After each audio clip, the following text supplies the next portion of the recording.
बारामती विधानसभेची पोटनिवडणूक काल पार पडलेली आहे. त्याचं मतमोजणी झालेली आहे आणि त्यानंतर सुनेत्रा पवार यांना जवळपास 2,18,930 मतं जी आहेत ती मिळालेली आहेत. आणि या संदर्भात बोलण्यासाठी त्यांचे पुतणे जे आहेत योगेंद्र दादा आपल्यासोबत आहेत. दादा, काय सांगाल? काल वहिनींना मोठ्या मताधिक्यानं विजय मिळालेला आहे. तुम्ही अभिनंदन केलं का? जी, केलं ना. आणि एवढ्या मोठ्या मताधिक्याने त्यांना विजय मिळालेला आहे की भारतात हा रेकॉर्ड तिथं सेट झालाय. 1 नंबरचा रेकॉर्ड हा बारामतीकरांनी तिथं भारतात सेट करून दाखवला. आणि दादांचं बारामतीकरांवर एक लक्ष असायचं. त्यांनी इथं बारामतीकरांसाठी खूप कामं केलेली, त्यांचे उपकार होते.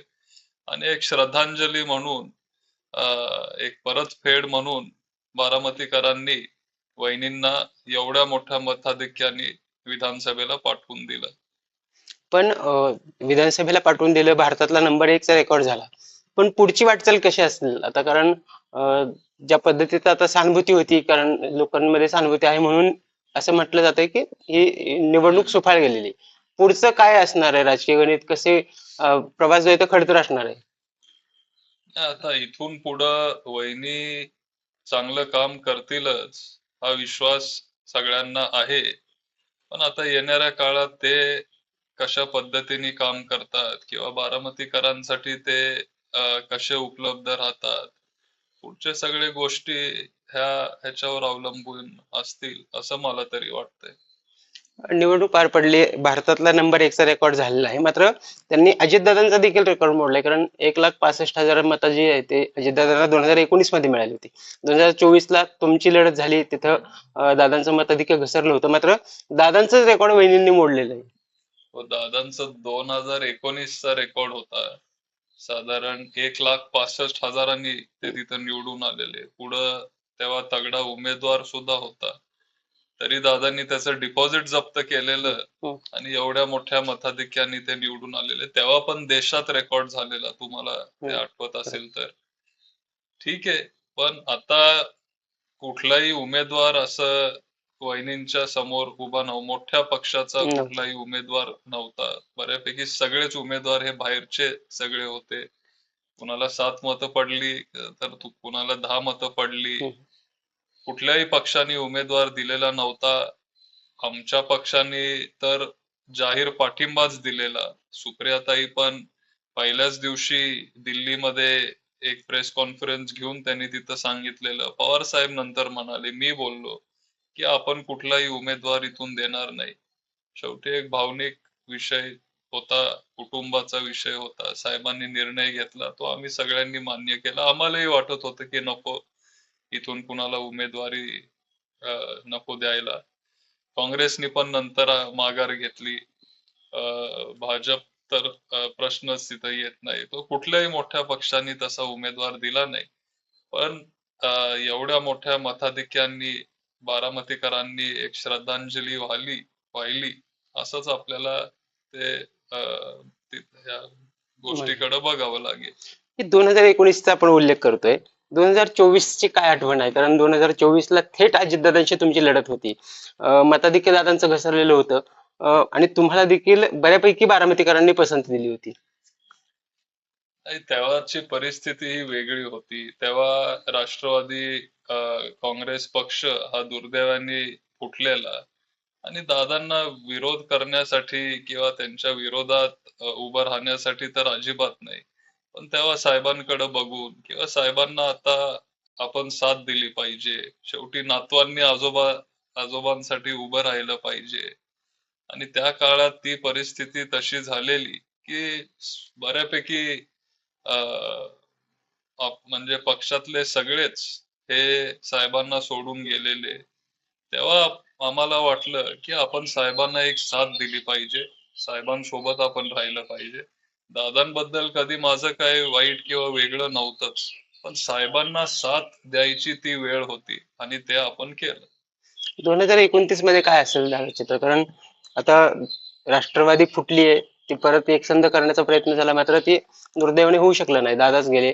त्यानंतर आता 2029 ची काय परिस्थिती असेल? कारण देवेंद्र फडणवीस या ठिकाणी आले होते. त्यांनी जाहीर सभा घेतली. ते म्हणतायत की राष्ट्रवादीतून कोणताही उमेदवार आम्ही देणार नाही, घेणार नाही. पण काँग्रेस मात्र म्हणतंय की आम्ही 2029 ची निवडणूक लढणार आणि ती जिंकणार. प्रदेशाध्यक्ष म्हणतात. नाही, आता 29 मध्ये काय होईल आज सांगता येणार नाही. जर महाविकास आघाडी म्हणून आपण तेव्हा लढलो तर मग काँग्रेस उमेदवार देईल असं मला वाटत नाही. भाजप ज्या पद्धतीने आज महाराष्ट्रामध्ये काम करतंय ते 2029 ला स्वतंत्र लढतील असे चिन्ह आपल्याला बघायला मिळत आहेत. त्याच्यामुळं भाजप एक उमेदवार तेव्हा देऊ शकतो. 2029 ला अजून 3 वर्ष. 3 वर्ष आहेत, अजून बराच वेळ आहे. त्याच्यामुळं आता तरी त्याच्यावर भाष्य करणं हे योग्य राहणार नाही. पण 28 ला किंवा 29 च्या सुरुवातीला आणि निवडणुका जरी झाले तरी ते ऑक्टोबर, नोव्हेंबर 29 ला होतील. ते वर्षाच्या एकदम अखेर एंडला. त्याच्यामुळं साधारण 28 किंवा 29 च्या सुरुवातीला काय होतंय, त्यावेळेसची राजकीय परिस्थिती कशी आहे ते बघून तेव्हा आपण बघू. दादा, तुम्ही आता उल्लेख केलात की पवार साहेबांना साथ द्यायची होती ज्यावेळेस राष्ट्रवादीमध्ये स्प्लिट झालं. आता पवारांच्या कुटुंबाचा वारसा पुढे कोण चालवणार हा प्रश्न बारामतीकरांच्या मनात पडला.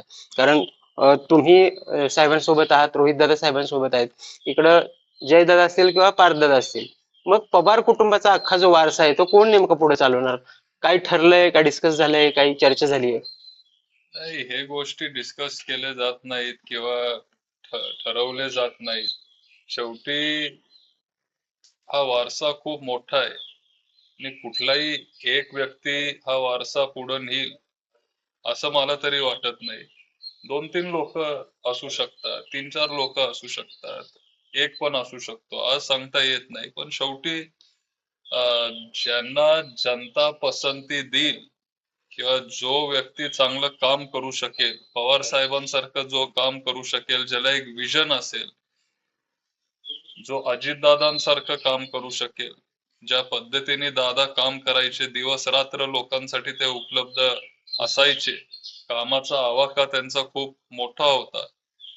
ज्या पद्धतीने आणि पूर्वी साहेबांचा पण आवाका तेवढाच होता. दादा साहेबांकडे बघूनच हे सगळं शिकले होते. त्याच्यामुळं हा खरा वारसा आहे. साहेबांसारखं एक विजन असणं, त्यांच्यासारखं कष्ट घेणं, दादांसारखं काम करायची तयारी ठेवली पाहिजे आणि ही तयारी जो ठेवेल, जनता त्याच्या पाठीमागे जाईल आणि तो शेवटी पुढं तो वारसा नेईल. पण आता तुम्ही उल्लेख केलात की वारसा एकट्याने चालवू शकतो किंवा 2-3 जण पण चालू शकतात. मग कुठेतरी पुन्हा तोच प्रश्न येतो की तुम्ही सगळे एकसंघ होण्यासाठी, दोन्ही राष्ट्रवादी मर्ज होण्यासाठी आणि पवार परिवार राजकीय दृष्ट्या एकत्र येण्यासाठी कुठेतरी हालचाली सुरू आहेत का? कारण वारसा एकत्रित 2-3 जणांनी हो, म्हणतात. पण आता दादा होते तेव्हा दादा महाराष्ट्र आणि पक्ष जेव्हा एक होता तेव्हा दादा महाराष्ट्रामध्ये वारसा चालवायचे, सुप्रियाताई दिल्लीमध्ये वारसा चालवायचे. दोघं पण पवार साहेबांचेच वारस होते किंवा वारसा चालवत होते. तसं मी म्हणालो किंवा म्हणण्याचा माझा उद्देश तसा होता, तो होता. कुटुंब म्हणून आम्ही सगळ्यांनी एकत्र आलं पाहिजे का? आलं पाहिजे आहोत. पण राजकीय हे सांगण्यासाठी मी आज खूपच ज्युनियर आहे. त्याच्यामुळे जे पक्षातले वरिष्ठ आहेत किंवा कुटुंबातले जे सगळे ज्येष्ठ आहेत ते बसतील आणि ठरवतील. तुम्ही आता एक उल्लेख केलात की राजकीय वारसदार किंवा राजकीय बारामतीशी कनेक्ट होणारा जो माणूस आहे तो एक होऊ शकतो आणि पवार परिवाराचं नेतृत्व करू शकतो. आता तुम्ही जनता दरबार घेताय, तुम्ही लोकांशी भेटताय, उद्यापासून परवापासून जयदा देखील जनता दरबार घेणार आहेत.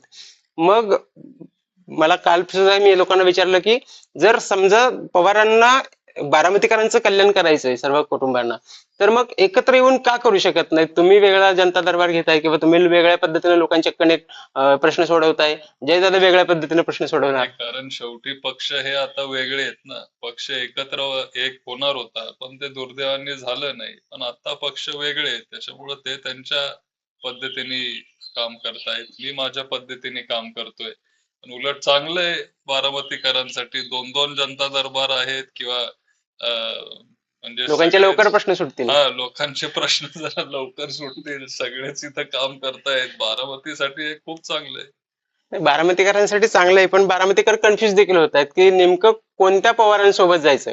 आता 2023ला 22ला ज्यावेळेस स्प्लिट झालं त्यावेळेस लोकांमध्ये संभ्रम होता की दादांना साथ द्यायची का वैचारिक वारसदार म्हणून पवार साहेबांना साथ द्यायची. बारामती तुम्ही कन्फ्यूज समजू नका. बारामतीकर हे लई हुशार आहे. त्यांनी बरोबर त्या त्या वेळेला त्या त्या पवारांना साथ दिली आणि सगळ्या पवारांना त्यांनी खुश ठेवले.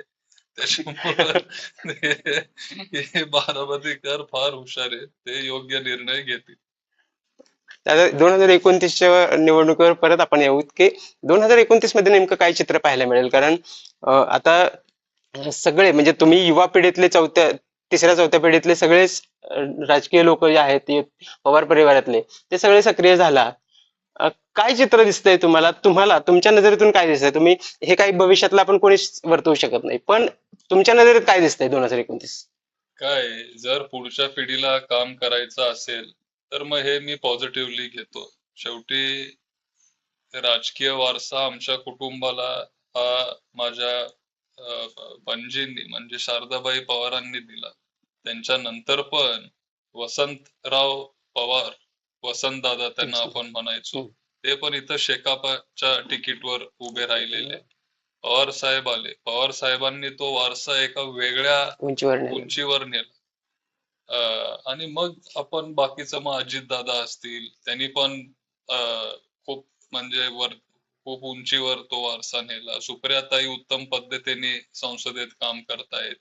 सगळे आमच्या पिढीचे पण सगळे मुलं चांगल्या पद्धतीने काम करतायत, कष्ट घेतायत. त्याच्यामुळे एक चांगली गोष्ट आहे. आपण लोकांसाठी काम करत आलोय. याच्या आधी काम करत होतो. इथून पुढेही आम्ही काम करत राहू. जास्तीत जास्त लोकांपर्यंत पोहोचण्याचा आमचा प्रयत्न असतो. जास्तीत जास्त समाजाचं कल्याण व्हावं असे हे आमचे विचार असतात किंवा आम्हाला हे दिले गेलेत आधीच्या सगळ्या पिढींपासून. त्या पद्धतीने आम्ही काम करायचा प्रयत्न करतोय. शेवटी उद्या काय होईल किंवा 29ला बारामतीकर किंवा महाराष्ट्र कुणाला निवडेल हा त्या त्या वेळेचा प्रश्न आहे. पण सगळ्यांनी एक प्रामाणिक कष्ट घेतले पाहिजेत, प्रामाणिक काम केलं पाहिजे. या गोष्टींमध्ये राजकारण न आणता समाजाचं कल्याण केलं पाहिजे. समाजकारण जास्त 80% समाजकारण 20% राजकारण. ते 20% पण नको. 5-10% राजकारण आणि 90% हे समाजकारण हे केलं पाहिजे. असं जर आपण करत राहिलो तर आपोआप आपलं राजकीय आयुष्य पण पुढे जाईल असं मला वाटतं. 2029च्या दृष्टीने आपण जर विचारलं तर 2029 साठी सुप्रियाताई म्हणतायत की पवार विरुद्ध पवार होणार नाही. तुमचं देखील तेच मत आहे, जयदादांचं तेच मत आहे. मग पुढे हा संघर्ष राजकीय वारसा जो आहे तो पुढे कशा पद्धतीने चालणार. का जी आता दादांच्या निधनानंतर दादांचं देहांत झाल्यानंतर बाकीचे जे पक्ष आहेत, जे छोटे छोटे पक्ष आहेत, आता इथलंच छोटं उदाहरण घेतलं तर पोटनिवडणुकीमध्ये जवळपास 58-68 अर्ज झाले होते. त्यापैकी 55 अर्ज राहिले होते.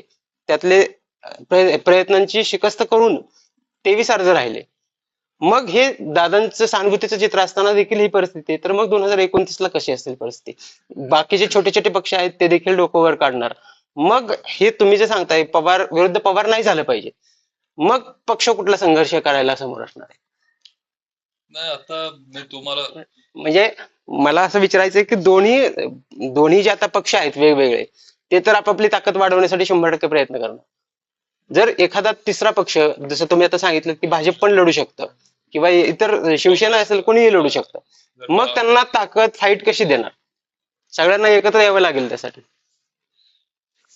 सगळ्यांनी एकत्र यावं. मग पुढं कोण म्हणजे पक्ष जरी असो किंवा नसो एक चर्चेतून पण मार्ग निघू शकतो.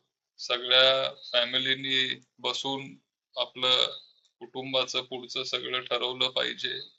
शेवटी जो लोकांसाठी वेळ देऊ शकतो, जो लोकांमध्ये असतो, जो चांगल्या पद्धतीने काम करून दाखवू शकतो अशा व्यक्तीला संधी दिली पाहिजे. आपण ते मी एकटा ठरवू शकत नाही.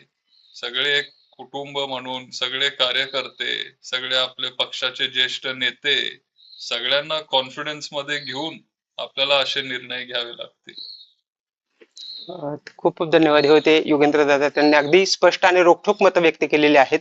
येत्या निवडणुकीच्या अनुषंगानं ज्या काही 2029 मध्ये चर्चा सुरू आहेत बारामतीमध्ये, की पवार विरुद्ध पवार होणार नाही, तर मग कोण निवडणूक लढणार, कोणत्या पक्षाला कशा पद्धतीने फाईट देणार, हे अगदीच दिलखुलासपणे योगेंद्र दादांनी सांगितलंय. आता बघावं लागेल, हे 3 वर्ष आहेत पुढची, 2029 पर्यंत सगळ्या कशा पद्धतीनं साखर पेरणी करतायत. भाजपने या मतदारसंघामध्ये साखर पेरणी करायला सुरुवात केलेली आहे.